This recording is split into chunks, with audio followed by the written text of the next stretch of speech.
Well, it's the 30th of July, and here I am about to say a sentence I never thought I'd say in all my years on this planet.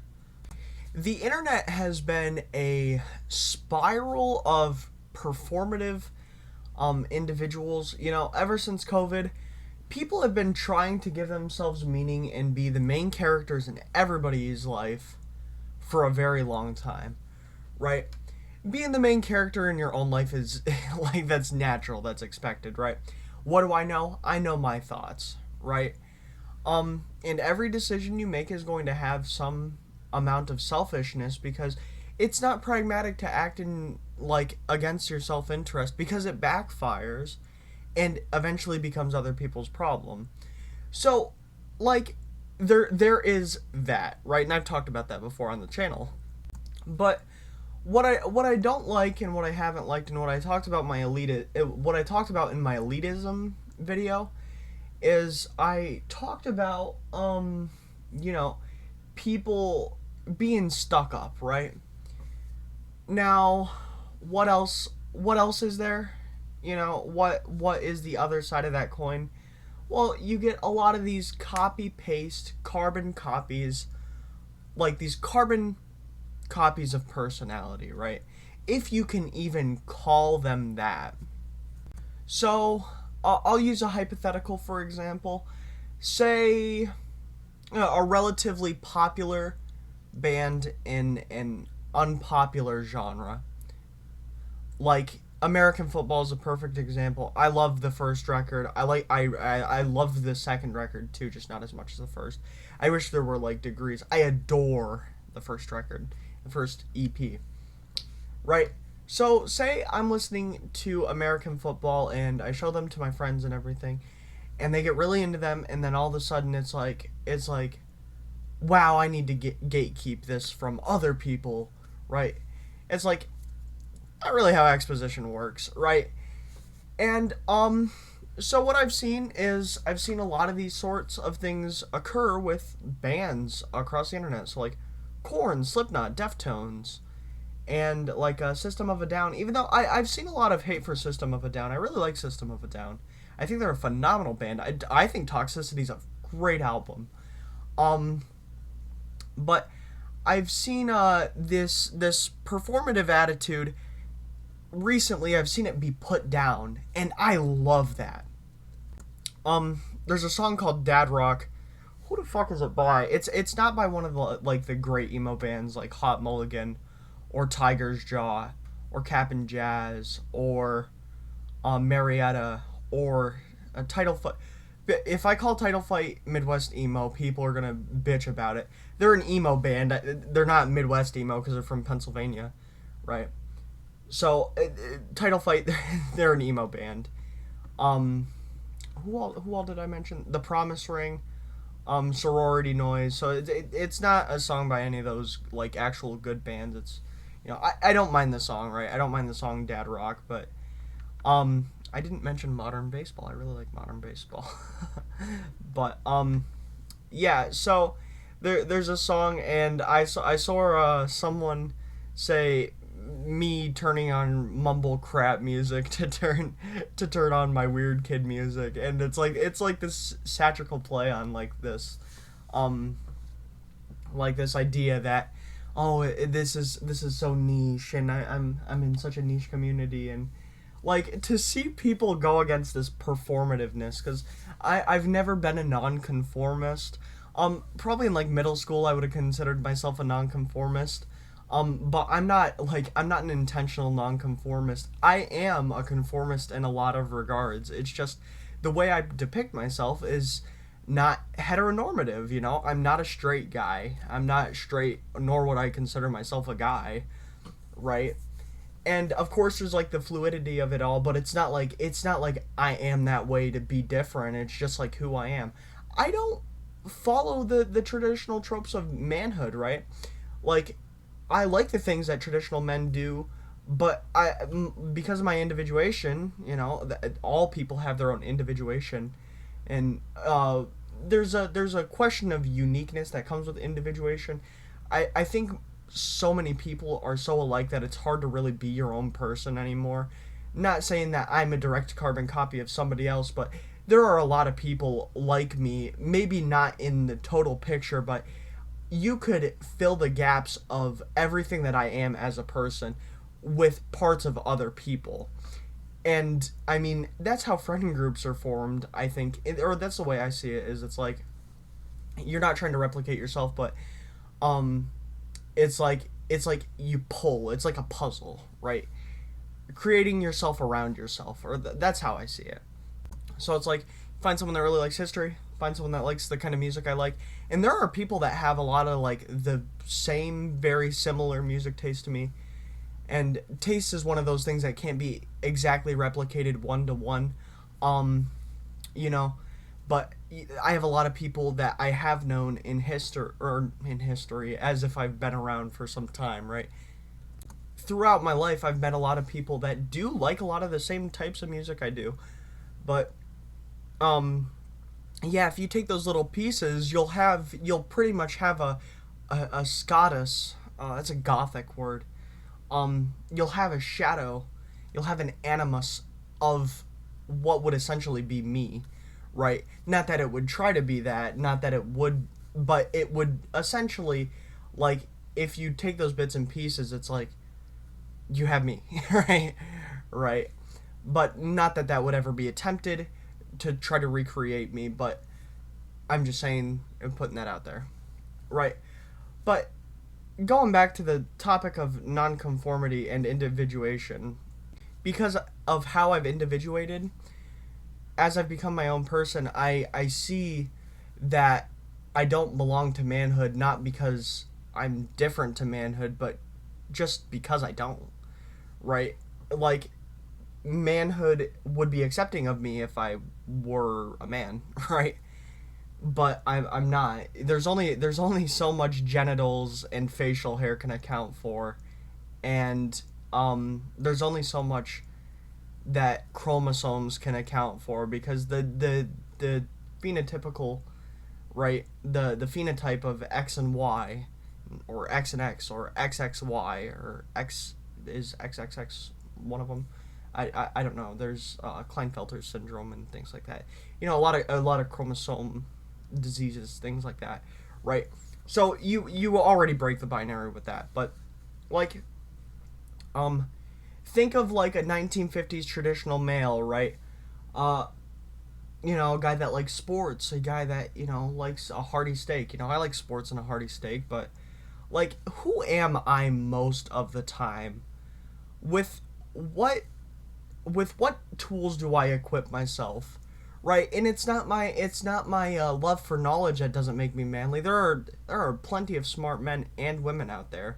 So the mantle of seeking knowledge, as opposed to being uh, brutish, right, doesn't exclude me from manhood. It's just it's it's something beyond that, right? And I guess it could be a mantra that's pushed onto you from when you're a kid. It's like, oh, all the other boys are gonna do this, and I'm doing this. I'm not like the other boys.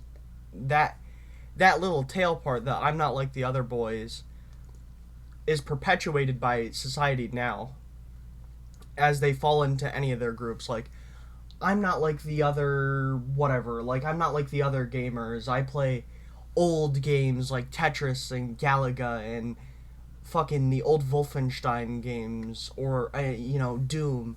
I'm not like them, right? And I feel like when you're a kid and you're injected with the I'm a black sheep, that a lot of kids go chasing that.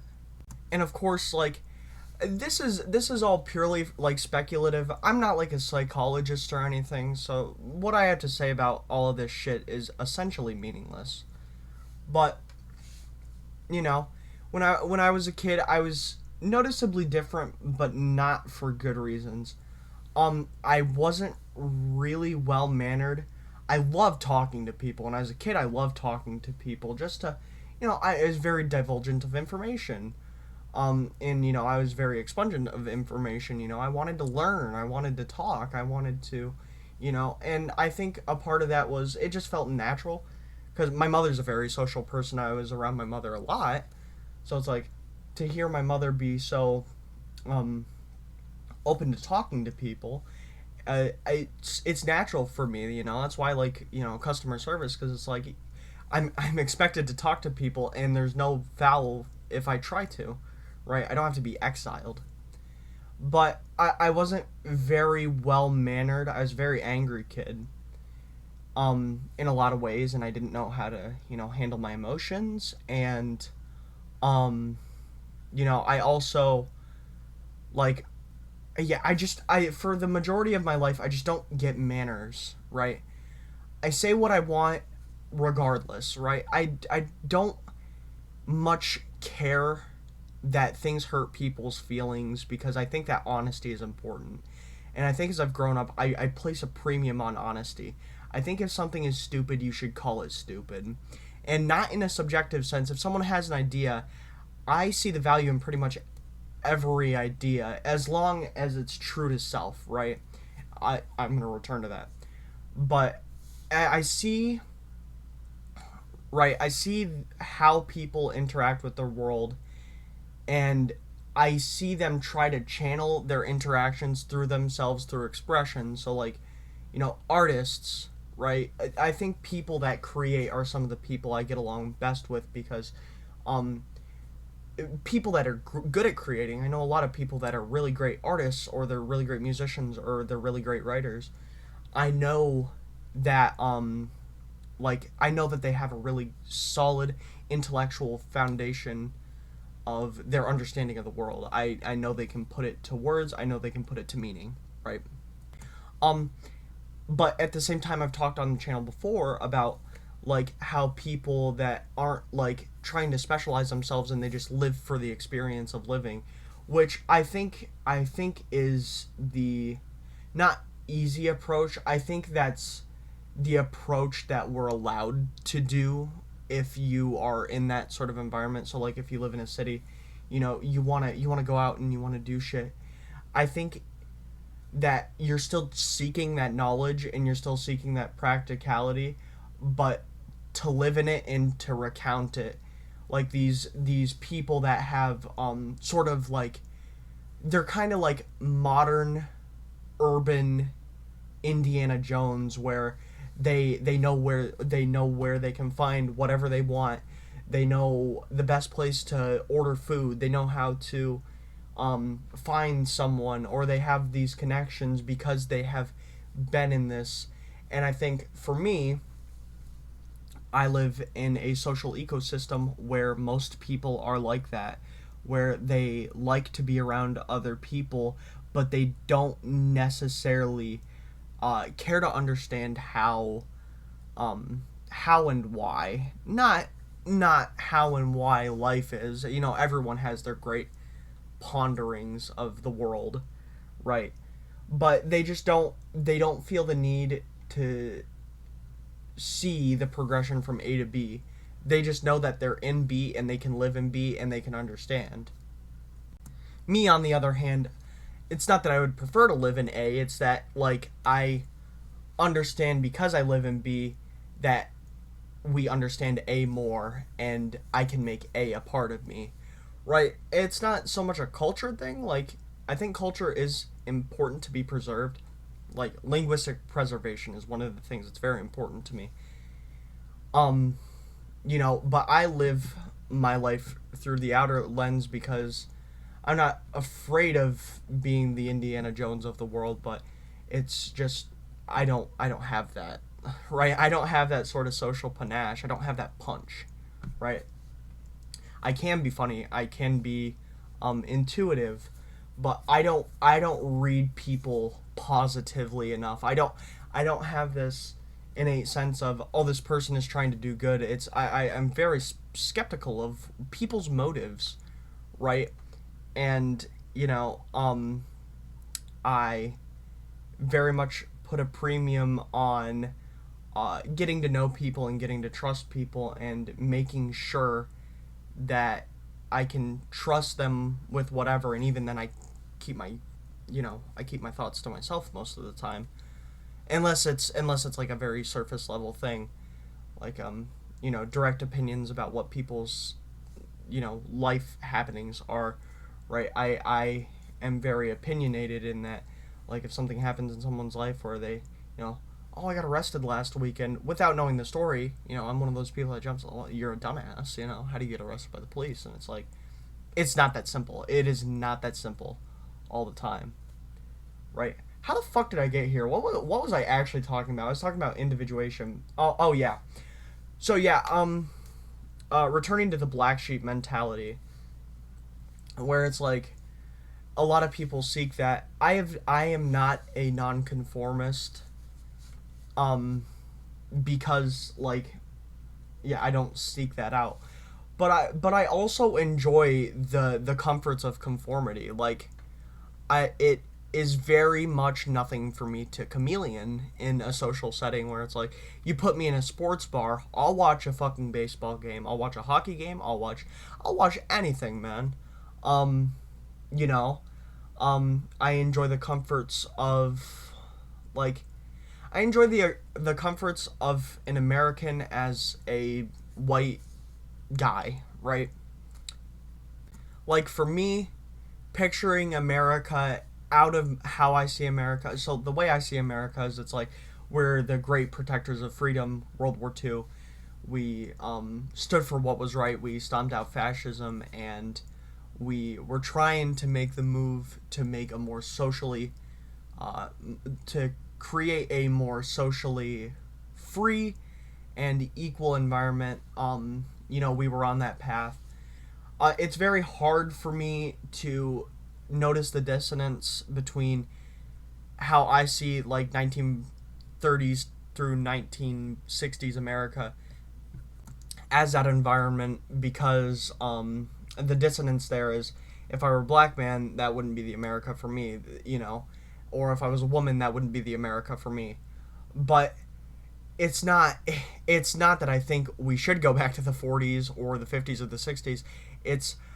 I feel like the spirit of what I think America stands for goes through the words that were said by our leaders at the time, not so much their actions. I hold people like Franklin Roosevelt accountable, and I hold the modern leaders accountable, and I hold the leaders all across the world accountable for the things they do, and especially the ones past, the things they've done. The mistreatment of African colonies, especially African colonies, because they were seen as a different Africans were seen as a different species of human.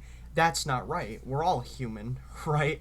We're all more alike to each other than the people back then, the colonists. We are more alike than they would have ever liked to imagine. I think that's disgusting. I think it's horrible, of course. But, like, I hold them accountable, but when, Winston Churchill, makes claims against what the menace of the Third Reich is doing, or Franklin Delano Roosevelt stands for all the people that were injured in Hawaii during, the raid on Pearl Harbor, the Polynesians that were injured, right? Because, yeah, Polynesians aren't white people, right?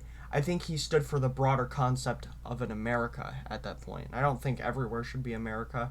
I don't think we should be expansionist. But I do hold a patriotic, not nationalist. I don't want to use the word nationalist. Nationalism as an idea has been tainted.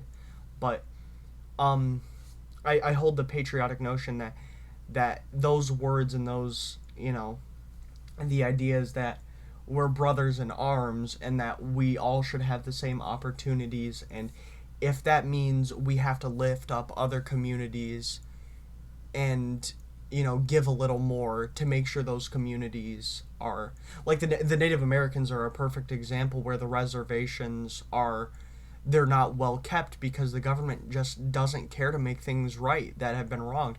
Did I have anything to do with those things? No, but I think it's still possible that we can make those things right without, putting our lives in peril. We don't have to do that. And we're not owed, any safety by the Native Americans. If they got the opportunity back then to jump the gun on us and flip the script, there's no reason they shouldn't have, right? Because that's the nature of warring, and that's the nature of conquest, right?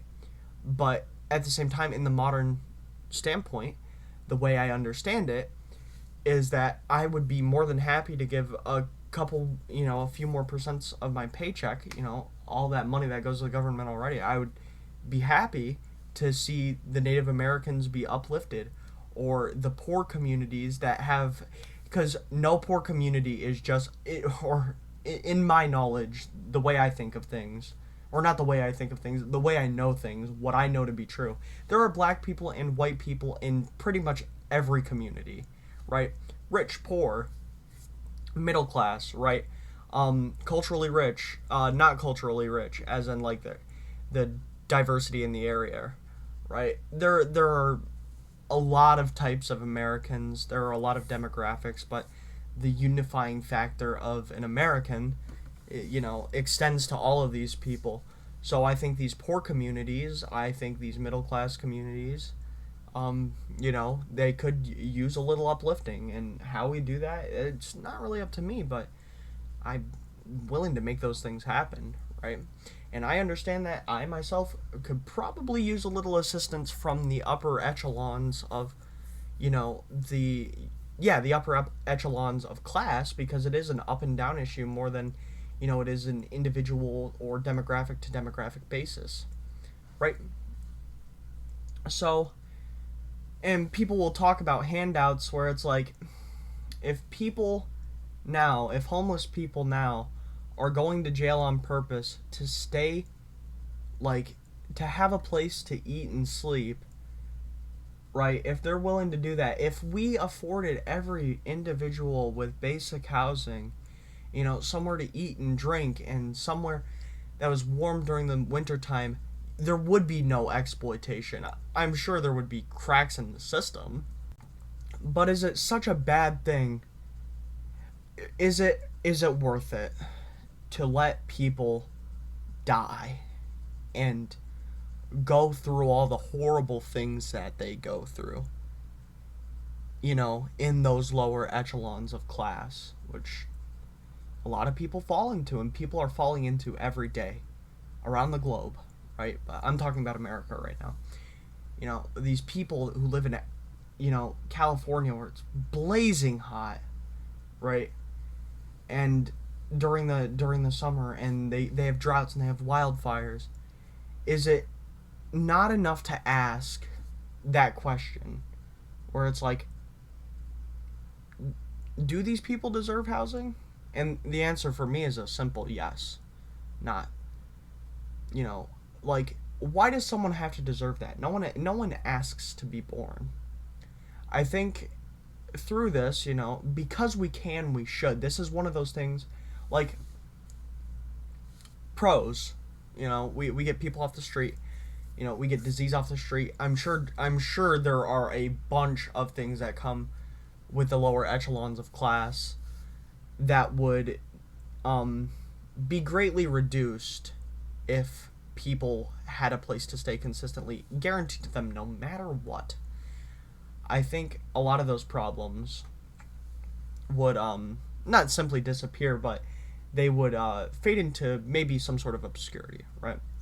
Like drug trading, people need money, but if you have a place to stay, you have a very essential human right at that point. And things like that. So you have those pros. There are people that would debate cons, but I can't find it in my heart as an individual to think of any reason that could combat. I would like to see, no matter who it is, I would like to see them be taken care of because we can, right? And of course, having it on the government's bill is going to place a lot of questions at the hands of taxpayers. It's like, that comes with everything, right?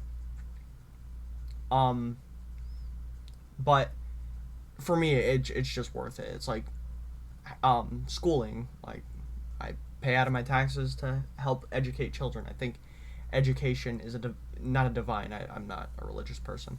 I think it is an utmost right. People ought to be educated on the world around them, right? And people ought to be educated on whatever they want, right? And now I am more in favor of the schooling system gearing people to be workers instead of educating them, because according to volition, right, all the people I went to high school with, a lot of them just went right into the workforce. But if you want to gear yourself towards being educated for the sake of being educated, why should anybody stop you, right? So yeah. Oh boy, this got heavy-handed. I was trying to not get heavy-handed, but so I'm tweaking, bro. I'm sorry, it's like 2 o'clock in the morning, right? I gotta sleep at like 6 o'clock.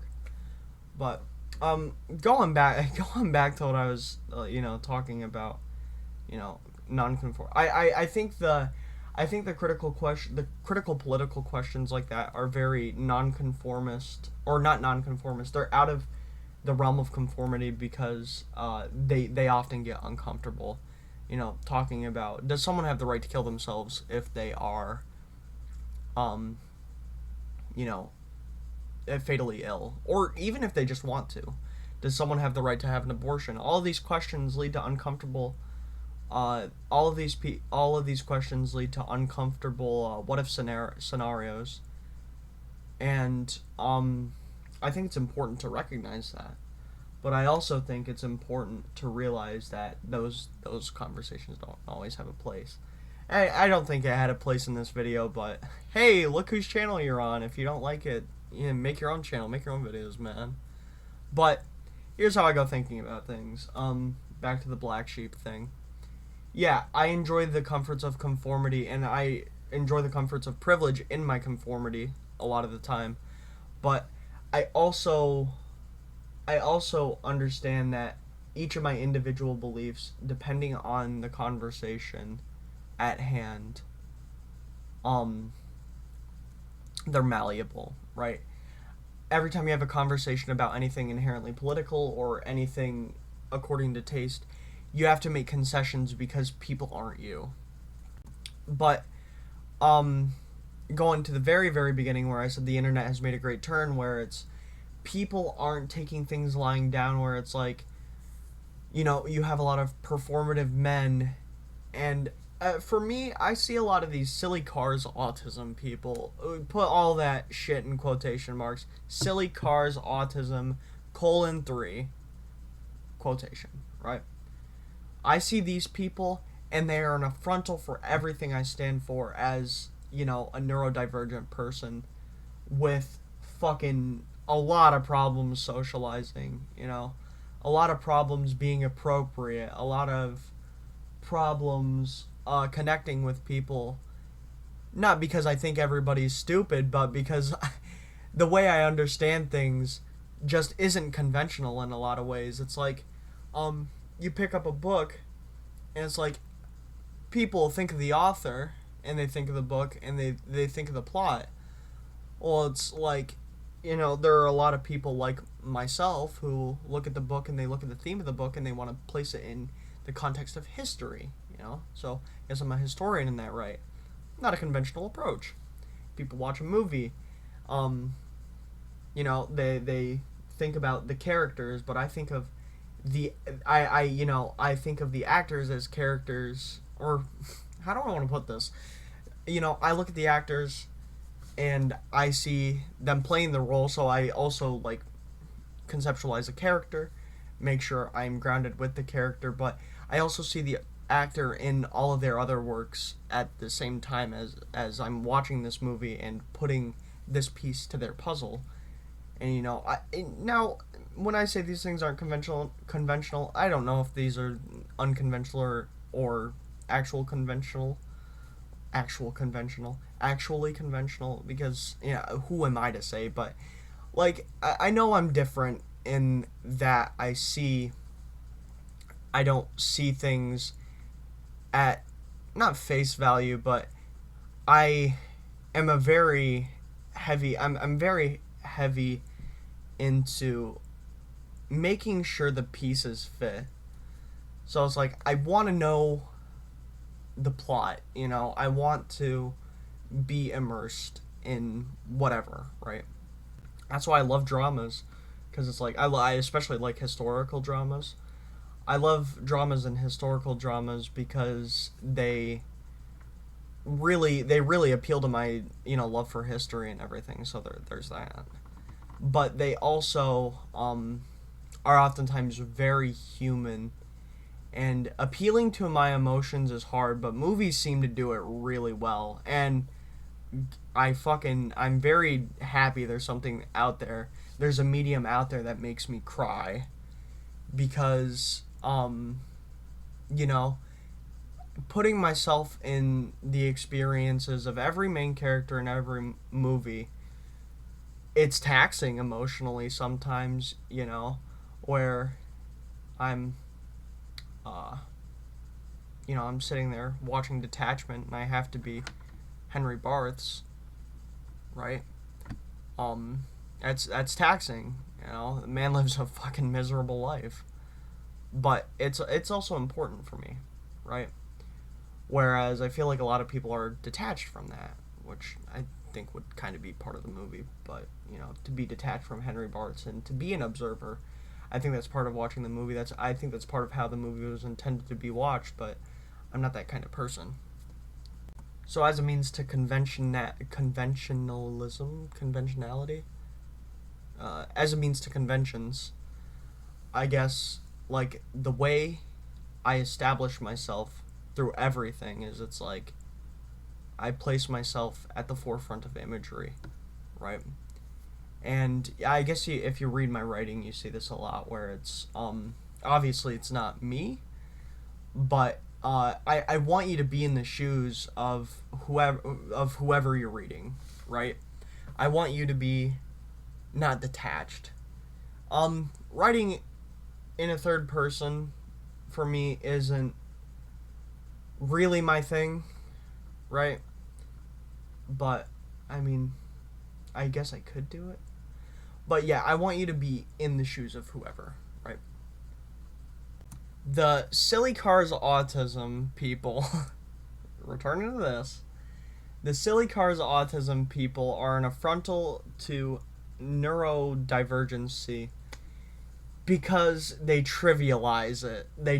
This is like a triviality of being neurodivergent, and I joke that autism's like a superpower. It is a fucking superpower for me. I would not choose to not be autistic, right? But like, there are times where it's like, I wish I could empathize with someone, but I can't because I'm not in their shoes, and that separates me, right? The reason I crave that, like, intimacy of being in a character's shoes is because you get to live with them in the moment, right? When things pass for me in my life, I push them aside, right? It's like, oh, someone in my life important died. I mourn, and then I let it be. I don't let it bother me anymore for the most part, right? I was very saddened by the death of David Lynch, but now that it is past and I've gotten over it, it's like, man died, right? Back to whatever, right? And you can see this however you want to see it, but for me, I see that as a strength, whereas, a lot of people would be like, how can you be so cold and so callous? For me, it's just the way I am. And to trivialize those sides of the neurodivergency, like, of whomever, right? To trivialize that, it is an affrontal, right? And the internet has taken a great turn in combating the facetiousness, to throw on a face of just inauthenticity, right? People, and I should have seen it. I should have seen it earlier, because I saw, what's his name? Liam Donovan? I don't know what the fuck his name is. He made a video about TX2. People make videos about, like, TX2. People make videos. I saw a gentleman clearly very insecure about his guitar playing ability, but criticizing people who had said, "Oh, I'm self-taught," and it's like I was in agreement with him on, the scale of like, yeah, okay, you're being facetious, right? But um to be up on your, the guy's a classic guitarist, so it's kind of expected, right? But I mean, to be up on that horse of like, I was like, I'm going to tell you what you are, and I'm going to make grand postulations about what you do, or I'm going to make a grand procession of, whatever it is you stand for, and I am going to be the one that dictates, how true to self you are. It's like, I really abhor that, because a lot of these explications of self, these people that project their image out there, um especially when it comes to personality, because like I said, personality is extremely malleable. A lot of it is projecting a surface level, that way it's accessible, but at the same time, I've seen so many people just bear that stock chassis of a vehicle for attention, and just not and not bear in mind that that is an affrontal and an appropriation. An affrontal to passion. I'm in love with humanity. I say this, I what a sentence. I'm in love with humanity as much as I'm critical of it. Not as much as I am critical of it. I'm very critical of people, especially recently. Um, because as much as this wave of criticism of authenticity has come and very much delighted me, it's also uh, made people hyper aggressive against people that like much of anything recently. I scratch my head. The anti intellectualism talks that people have. Those videos about anti intellectualism. What has arisen from this is people waving a finger against anything that that isn't popular. Um, so there's that, where it's like there is a healthy balance, and I will admit that I am picky. I'm extremely picky with, in my eyes, I don't want to hurt anybody's feelings, but I do want honesty, right? And like I said, I place a premium on honesty, right? If I came on this channel talking about cars, and it's like, well, I like how this car looks. I like how this car looks. I like the sound of the engine, and it's like, and I'm claiming to be someone that knows a lot about cars, but I'm only pointing out face value details about a car. And I don't know anything about cars. I know the difference between V6, V8, V12. I don't fucking know. I know the difference in things like that. But it's, I don't know shit about cars. I like Camaros. I think Camaros are cool. But it's like there should be that, finger waving there. But I'm in love with humanity because we have the ability to be passionate. I think that's the great thing about books. Even if no one ever reads your book, no one can deny that the effort is there. The effort stands upon the shoulders of the giant of passion, right? And I think people are starting to now notice the affronts to passion and the affronts to care. But I think people are also like, they want the right kind, they want the sweet spot of popularity and passion, where, I've seen the it's not that deep kind of die off, but I've seen the continual beg for validation through, these alternative media forms, and I hope to see that die, right? So I don't think people should keep to themselves about things they're not super passionate about, but I think people in a social media sphere should keep their voices to a dull whisper on a lot of things. What do you hear me talk about on this channel here? You hear me talk about things like music and languages and shit. Things I give a lot of things I very much care with all of my soul, right? Things I very much care about with all of my soul, right? And it would be a big slap. It's a big slap in the face for me to hear George Carlin talk about why he calls the Native Americans Indians and his linguistic fucking gymnastics. Because one, he's wrong.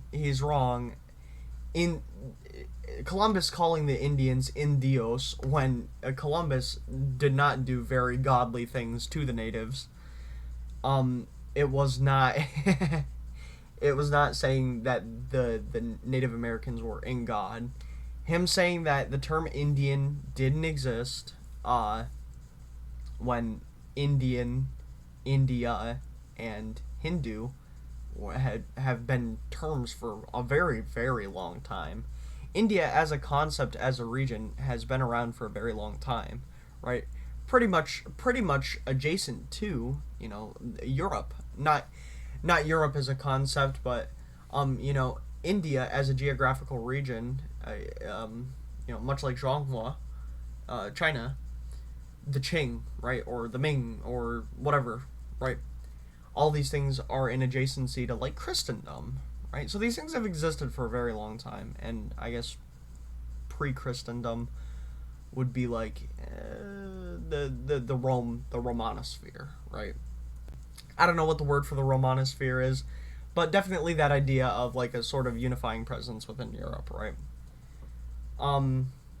So yeah, to hear George Carlin, somebody that is up on his high horse of intellectualism in that sort of context, talk about something so incorrectly, speak out of a dull whisper. Like if I was talking about what would I talk about? If I was talking about Italian socialism, right? Don't know very much about Italian socialism. Who do I like? Metatron. If Metatron was talking about Italian history, or he's talking about the great island of Sicilia, or he's talking about Sardinia, or the various dialects of the Italian language, and I was like, and I created this video where I'm gonna make something up about the Italian language. There's like a 50% chance. This is a joke. There's a 50% chance that it's right because Italian's not a real language. But if I was like, in Calabria, right? In Calabria, they use a lot of loan words from Greek because the end of the boot used to have a lot of Greek colonies. I know they speak Greek, or they speak some weird like varieties, maybe a pidgin of Greek in lower Italy in some places because that is true. But if I said that over Metatron and he was like, yeah, it's actually not true, and there's a difference between objectivity and subjectivity here, where it's like this is more based in objectivity, and also to be right and wrong. Like if I said it and I was right and he was wrong, obviously this would completely shift it. But if I was talking, like a madman, where it's like, oh, they call this shop, I don't speak Greek. What? I'll make up a word for shop. Mercantos, right? So mu epsilon he alpha nu tau omicron and sigma, right? Spell it out, right? So if they use that word, and presume it's a Greek word, they use the word mercantos instead of, oh wait, is mercati the Italian word for, Just imagine they use a Greek word instead of the Italian word. I don't know the Italian word for merchant shop, whatever. Okay, just pretend, right? Just pretend for a moment. If I was like, they do that, and Metatron was like, not really. It's kind of like rare. Uh, yeah, I wouldn't say that's true. Uh, I would be such an asshole. Like I would be such an asshole, especially if I tried to convince a bunch of people that this is true. I'm gonna look up the Italian word for merchant. Hold on. Okay, I was right. Mercati is plural, right? Mercato. That's for market, right? I didn't look up the Greek word because I'm too lazy for all that shit. But yeah, if I would be such an asshole if I tried to do that. I think people have been doing this kind of thing for such a long time with these alternative media forms, and people are just sick of it. People are tired of being put down because they like shit that's good, right? People are tired of being put down because they like shit that's objectively good. 21 Savage puts out a new album, sells, I don't know, it sells 500,000 copies first day, right? Insane numbers, right? Biblical mum. It's, I would say a lot of people, it's an objectively good album. It's sold a lot. Of course, music's a lot deeper than that. So if someone was like, "Oh, this is better than Illmatic," it's like, no, I don't think so. Yeah, no. But then you have these people, you have these assholes, you have these absolute pricks come in like, "Oh, you listen to the new record? I listen to. You just got done listening to, the new Noah Khan record. Oh, that's good. I find his stuff a bit juvenile. I was listening to Swans or Godspeed You Black Emperor." It's like, can you go fuck yourself? Can you actually go fuck yourself? I'll tell you what.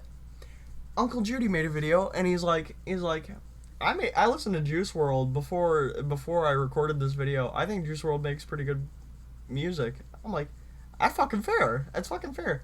I listen to Man of the Year, right? I feel like Kanye West sitting here. Oh God, no, that's a sentence that needs to be omitted. If I edited my videos, I'd omit that part. But I'm about to give you context. I feel like Kanye West.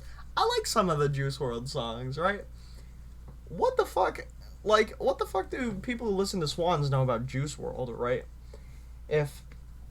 Oh my God, and I hate these people that it's like, I listen to fucking Motley Crue.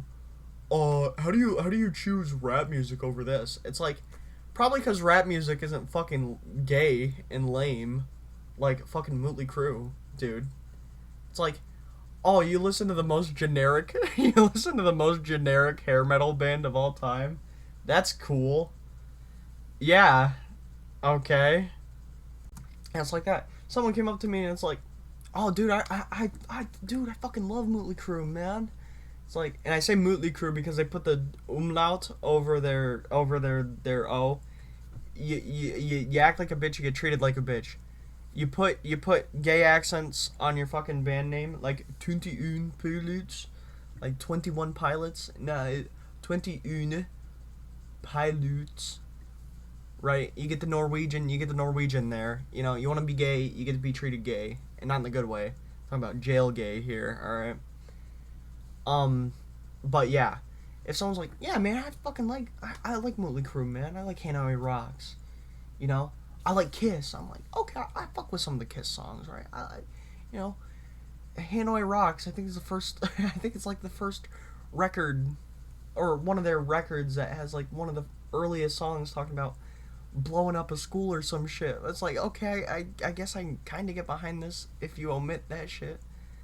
And it's like, okay, that's cool, man. I fuck with that. If it's like, if I'm sitting on my patio smoking a cigar, listening to Red House Painters, and someone comes by and they're like, "Oh, this shit's gay. I listen to fucking Metallica," and I'm like, well, Mark Kozlik never had any of his bassists die in a bus accident, so you can go fuck yourself. It's like, ooh, you can't say that, man. It's like, okay. So don't be a dick about it, you know. I just think people are tired. They're so tired of being treated as inferior because they don't go out of the way to listen to fucking Alexander Gianniscoli's 4 million unreleased tracks. Sorry I didn't listen to the Vaporwave I Wait For You 2013 bullshit mix, and I listened to the regular I Wait For You, which is already unreleased. Sorry. I don't know if the Vaporwave version of fucking I Wait For You exists. I just chose one of the songs I like. It's like, yeah. People are tired. They're so tired. And I'm tired, right? You know, I like Sabrina Carpenter's Short and Sweet. I love that. I like that album. The amount of people, you know, whenever Billie Eilish or, you know, Olivia Rodrigo releases a record, they're like, oh, I don't like this modern stuff. And it's like, yeah, do you think you're cool because of that? You think, you know, you're a fucking loser, dude. It's like, if you were really the music enthusiast, nah, it's like no true Scotsman, so I guess I won't say that. But it's like, I sternly believe that it's hard to say you're an enthusiast of something and not even give something a chance because it's different, right? You know, or it's new and it, you know, it breaks the form. You know, like I just don't get it, right? You know, every time Kendrick Lamar puts out an album, I listen to it, right? I don't like GNX as much as I like Mr. Morale and the Big... Or, no, I did like it more than Mr. Morale and the Big Steppers. But I understand that Mr. Morale and the Big Steppers came from a lot of places I don't understand personally, right? So I'm not shitting on the album. I just like GNX more, right? Easy. But, you know, I didn't like it as much as Damn or To Pimp a Butterfly or, you know, Good Kid, Mad City, right? That's fine. Or at least I think it's fine. But, you know, Finished Postcard put out a record, and it, like, one of my favorite records released in the past 10 years, let alone a goddamn debut album. And it's like, I could totally, because they aren't, like, really huge, I could totally be like, oh, you like the first record from, or you like the new, who's putting out music? Oh, you like the new I Don't Know How, But They Found Me record? Yeah, I'm listening to Finished Postcard. You're gay and I'm not. Which is, like, totally not true. On several levels. But it's like, yeah, I understand people are tired of that, you know? I love the fucking Transformers movies. You think I want to listen to some asshole be like, well, you know, the Transformers movies, they lacked in plot. It's like, yeah, I know they lack in plot. You think I'm watching them for the plot? Hell no, I'm watching the Transformers movies for fucking cars that turn into fucking robots and beat the shit out of each other, and Sam Witwicky going, Optimus! You know? I cry when Optimus Prime died in the second Transformers movie. Yeah, I don't care. Optimus Prime is my fucking hero, dude. You think I look up to anybody? I look up to fucking Optimus Prime, alright? You know?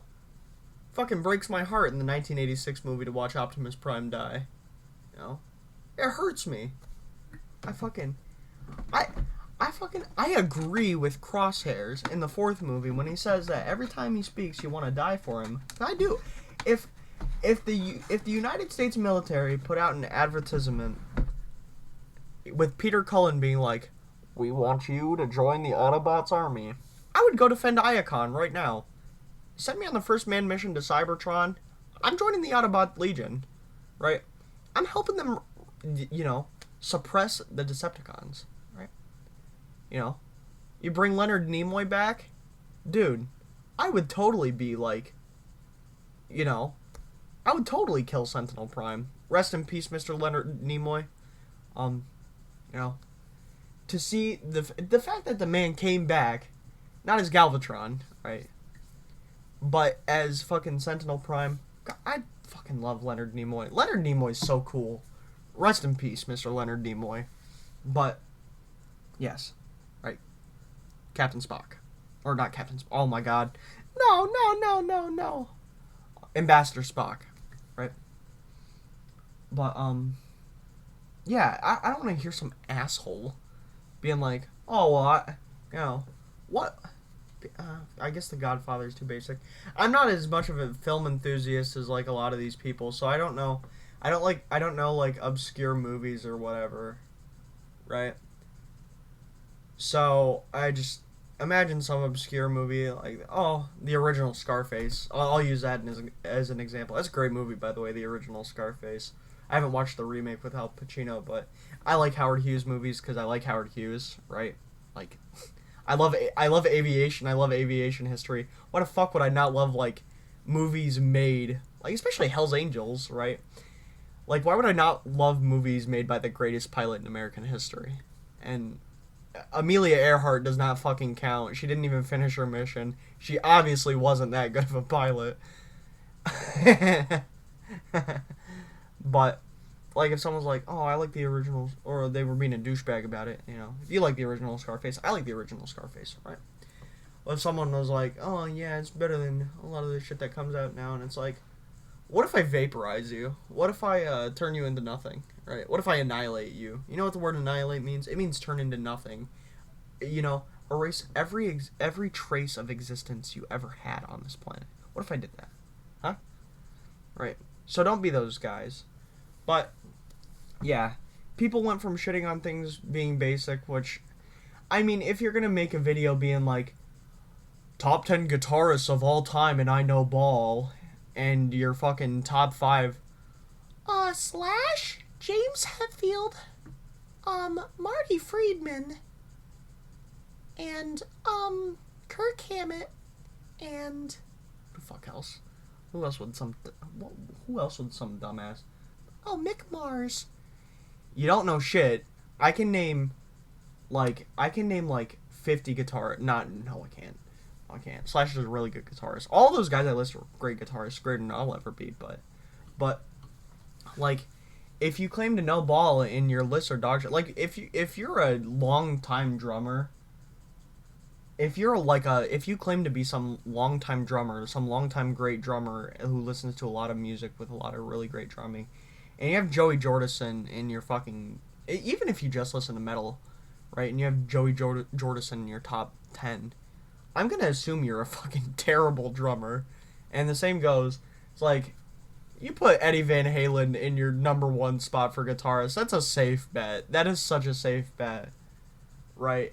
So there's a difference between that and just having dog shit picks. So it's like, my favorite guitarist of all time is James Hetfield because he's good at down picking. Well, I jerk off a lot. I'm good at down picking too. It's like, what? So there's that, right? So I think there's a level of deservingness to get shit on if you're gonna voice your opinion. Freedom of speech is not freedom of consequences, and if you're gonna be a dumbass, you're gonna get treated like a dumbass, right? If I sit here before you and I'm like, yeah, the Fender Stratocaster is the greatest guitarist ever, or the greatest guitarist. The Fender Stratocaster is the greatest guitar ever built, and if you like any other models, you're gay. I love my Strat. It's my favorite guitar. I love Strats. There are like PRS models that are like modeled like Strats, probably better, right? Strat can't do everything. Mine doesn't even have humbuckers. Do I want a Strat with humbuckers? Not a chance. But like, do I understand that maybe someday in the future I'm gonna pick up, you know, a Meteora or a Jazzmaster or a Jaguar or an SG? No. If you play an SG, you deserve to get beat to death with hammers. Not really. I like the SG. But or like or a Les Paul, right? Yeah. Like, obviously someday those I will need to facilitate if I want a pure sonic picture, right? But you know, I love my Strat. It's my favorite guitar, right? It's my favorite guitar model. But I have an acoustic too. I can't play an acoustic on electric, and I can't do the other way around either, right? So it's like I have a modulation where it's like kind of an acoustic simulator. It sounds beautiful. I'll play it someday. But like it can't do everything, so that subjectivity is going to be there. But yeah, Yeah, just people are tired of getting shit on, man. I'm glad the internet has taken this critical approach to people. I hope they continue to do that because the more Alex G fans that get shit on for acting like they're different, for liking it, you know, for liking Alex G, I guess. And I love Alex G, right? Alex G is one of the reasons I started making music, or making music the way I did, and, I stopped having such a fatalist and, a dreary approach to just releasing music. I just do it because I can.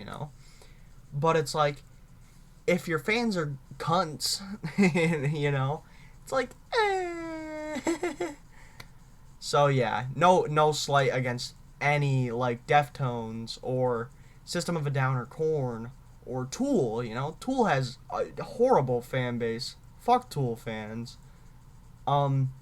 If I was, like, if I had to do, like, eeny, meeny, miny, mo between a Tool fan and, like, an SS officer to eat, like, dinner with, there's, like, a 47% chance I'd pick the SS officer, just because Tool fans are, like, that annoying, right?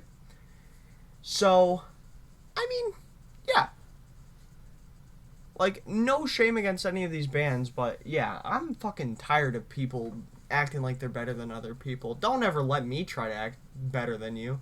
Are you serious? You look at my discography, the amount of dog shit songs in my discography is through the fucking roof. What do I know about music, right? What do I know about anything? If I try to give you information about something and I think I'm right and I'm not being intentionally misleading, you listen to me, but hey, it's not a matter of opinion. If I'm like, oh yeah, what could I say that's empirical? Melancholy and the Infinite Sadness is the 1995, like, third, fourth album by the Smashing Pumpkins, right? If you want to throw Pisces Iscaria in there, I understand, right? And the lead single on the record was Bullet with Butterfly Wings, right? On the Bullet with Butterfly Wings single, they had a cover of a few songs. I think they cover You're All I've Got to... I think that's a Cars song written by Rick Ocasek. I think that's a Cars song. I'm pretty sure We're All Clones might be a Cars song too. There's a Cars song covered. It's a good song. But yeah, like, all of that's empirical except for the stuff I wasn't sure on, right? All that stuff is true. It's not a matter of opinion, but if I'm like, top 5 greatest albums of all time, and I'm like, Shed by Title Fight, it's like, greatest album of all time is a little short. It's also like, whatever, right? Whatever argument for or against you have. And then I'm like, oh, number 1, Melancholy and the Infinite Sadness, and it's like, hey, you ever hear, like, Animals by Pink Floyd? You ever hear about Dark Side of the Moon by Pink Floyd?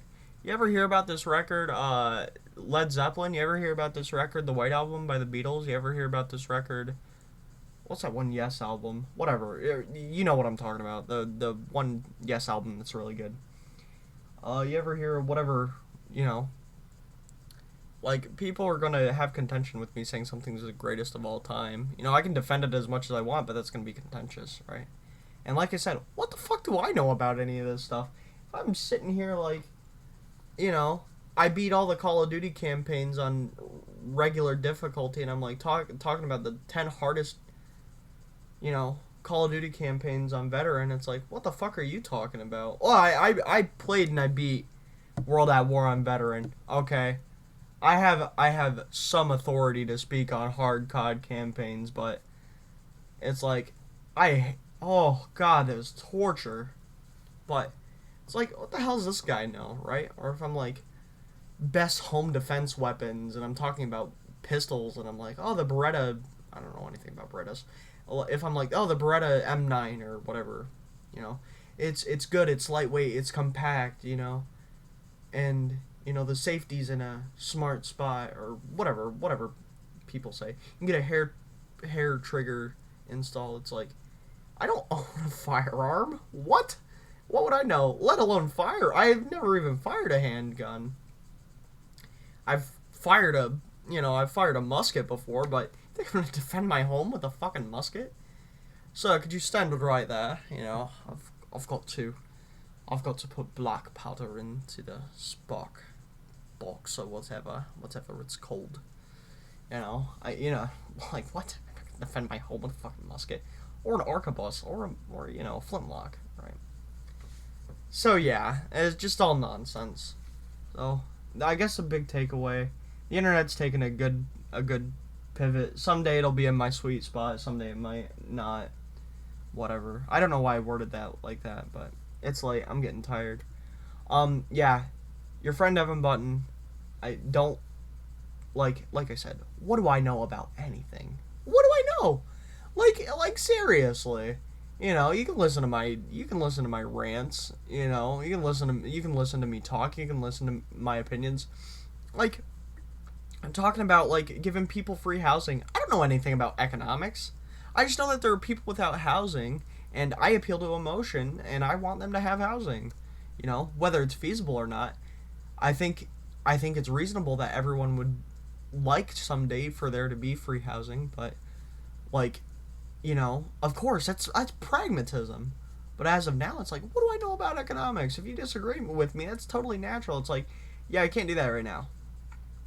You know, it's like all the people that want to make every, resource green, and they want to, completely eliminate the carbon footprint. Like, are you fucking serious? We can't do that in a day. You know, it's like getting naked with our fucking energy systems, and then, yeah, like going furthermore. Like, what do you know? What do I know? Like, maybe it could be completely feasible to go like all nuclear, right? Right? And even if I was, there would always be some. Now, I'm not saying that you need to be the most, whatever, right? Need to be the most educated on a subject to have an opinion, because you can still be well educated and not be among the best, right?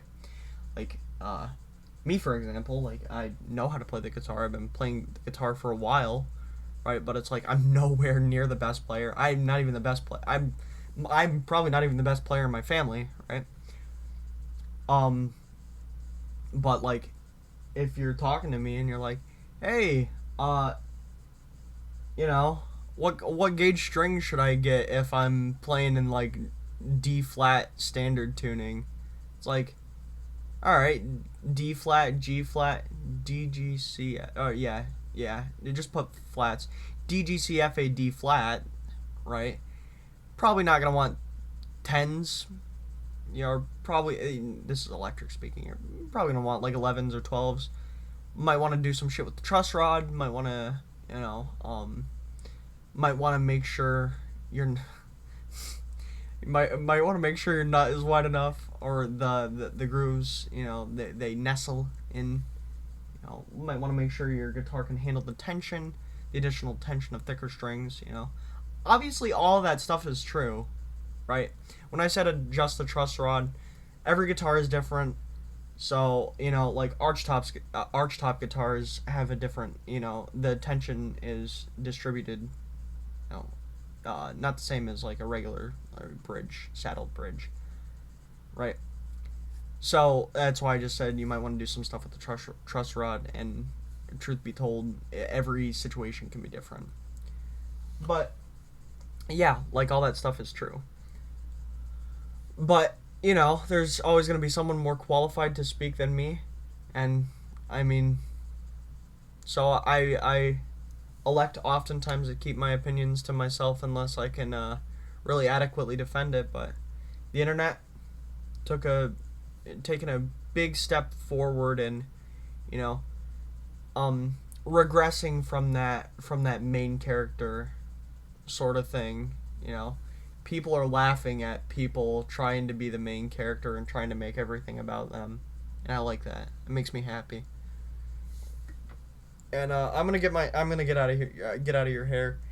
There's no way anybody's watching this, but yeah, I think this video is a lot better than my personal war on elitism video, because my personal war on elitism video is trying to step over its own feet, because it's like because it wants you to like things, right? The premise of the video wants you to like things, not on a surface level, but it wants you to not take, not pride, but it wants you to be silent in your knowledge, I feel like, or that's how it comes off, where it's like I don't want you to be pompous. My actual point is I don't want you to be pompous, but I also don't want you to, just get into things and then abandon it. I've been described by people as a Renaissance man, but I don't really see that as I don't particularly see that as a good thing, right? There is like linguistics is the thing I love very much, but I have a lot of improvement I have to do. And I don't have to do it right away, but I do have to do it if I ever want to be considered a true good linguist, right? Not the best, just good. But yeah, I hope this is sufficient. I hope I made some good points. I'm going to play Skyrim, and then I'm going to bed. Thank you for listening. This is your friend Tenbrook out. Do I call myself that on this channel? I don't know. Read some of my writings. I've been posting a lot of writings on the website. Short stories mostly. I try to keep them grounded in reality, but sometimes I have to do a little fantastical shit. I'm gonna write. I want to do something.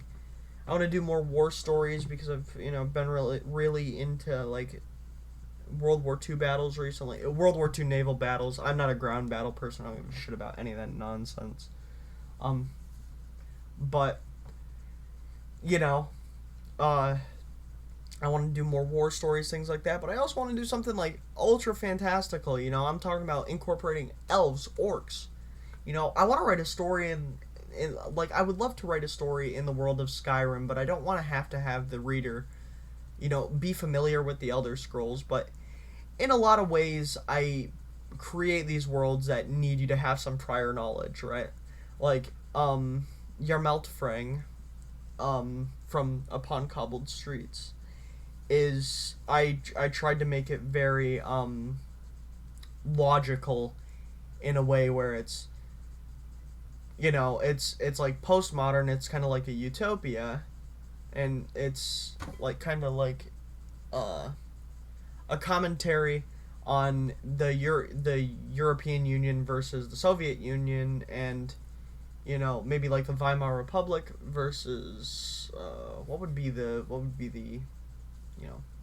Francoist Spain, right? So it's looking at political dynamics, but also grounded, like geographically, or not geographically, geologically, making sure all the geographic features make sense, have a climate that kind of makes sense, but it's supposed to be a moderately big, smallish continent.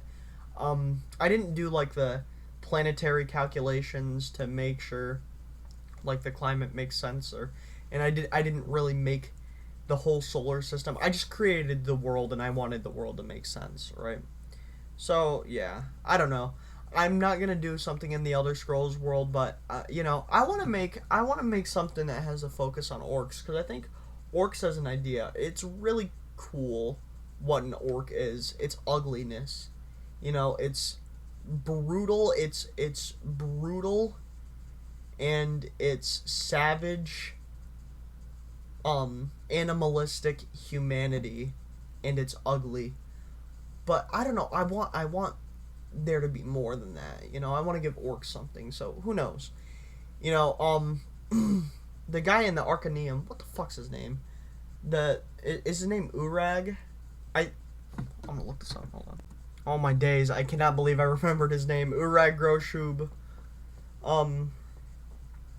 Yeah, like I like his character. I like the orc as a I like the orc as an as the cook, right? And I like the orcish bard, the Orsimer, Orsimer. I like the Orsimer bard in the keep, or not the keep, in the one tavern, the one inn.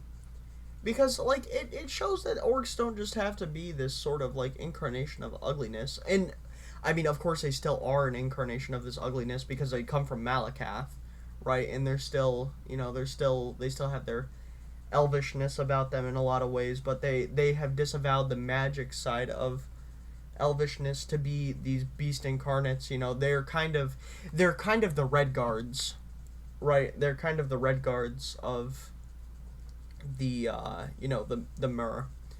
So yeah, I kind of want to mimic that breaking of traditions. You know, I want this higher orcish society. You know, I want them to have complicated language, and I want them to I want them to engage in diplomacy, but I also want them to retain the mantle of being shunned away from the other species, you know, the other elves. I don't know if I'll make the elves related to the orcs like they are in the other scrolls, like they're Mer. But yeah, definitely look at man as juxtaposed with Mer, or not Mer, you know, elvish kind and orcish kind and whatever. But yeah, that's all. More to come, and long form content. Fuck yeah, we're so back. I have no idea when I'm gonna make a video like this again. It's been a while since I've had something I really wanted to talk about, and you know, I guess I spilled more than I wanted to this time. You know, I talked about more, and topics awry from the original point of the video. I kind of allowed myself to do that, but here we are. Yeah, thanks for listening. Peace.